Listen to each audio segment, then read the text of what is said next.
Ladies and gentlemen of 19th century spirit, I bid you welcome. Today I shall be explaining to you that thing that I do with my hair that everybody keeps asking about. This is by no means a historical tutorial, it's just the easy and smart-ish way that I've adapted to doing it every day over the years. If that is of interest, then please may I suggest that you obtain a hairbrush, a small elastic band, and approximately half a ton of hairpins. I like to also use a bit of dry shampoo to give my hair a bit more weight and body, as this style is rather more difficult to do when your hair is wispy and limp. Begin by undoing whatever swamp hag styling that you probably just woke up with. Then I like to brush it out well, so that it's all nice and easy to work with. I also find that this helps it to look cleaner for longer, as brushing helps to distribute the natural oils down the length of the hair, which I have heard is actually quite good for keeping it long and strong. If you're not averse to the sight of loose hair, collect the lost ones from your hairbrush and save them. This is a method that I understand actual Victorian and Edwardian women would do in order to pad out their hair if they didn't have quite enough to give it a proper fluff. You know, before those plastic donut-y things existed. Obviously my hair is very long and straight, but I think you can achieve this just as easily with shorter and or curly hair. If it's shorter, you just won't have so much volume in the bun on top, but we shall get to that in a bit. I'm starting just by separating off a little chunk at the center front, and just biting this for a second to keep it out of the way. Then this side can get pinned up. The key to getting it to puff nicely is to put a little twist into the point just where you're going to pin it down, and to push the lock forward a bit. The farther back on your head that you pin it, the flatter it will be.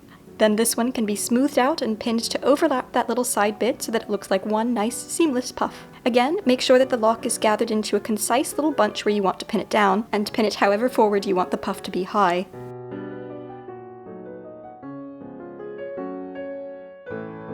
Then I just do the same thing for the other side, except without the top puff, because asymmetry is cool, I guess.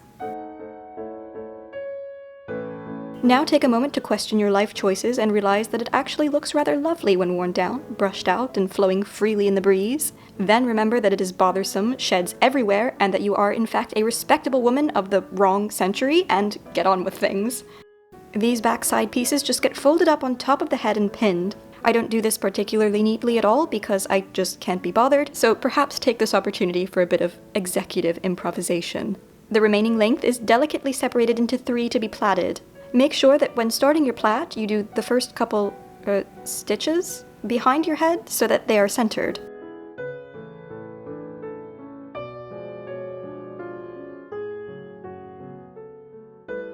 When you reach the point where you run out of arm length, you can pull the plait over to one side to continue, but turn your head sharply away from your hand so that the plait is still centered at the back of your head.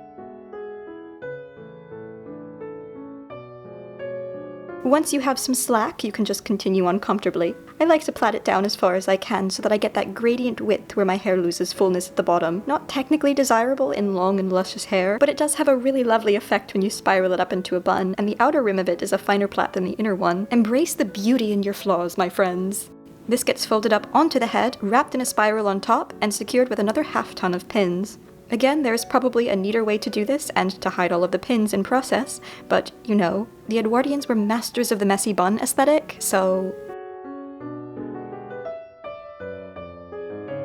And she's done! At this point, you can go in and tweak the puffy bits, fluffing them up a bit more if desired. As with any hairstyle, these things take a bit of practice. I recommend doing it up every day so that you get it down to a routine. This really only takes me about 5 minutes to do each morning, and is well worth the bit of minimal daily effort, I think. So go forth, my merry friends, and live your best neo-Victorian life, I suppose. And perhaps I shall see you again next time when we return to our regularly scheduled historical sewing.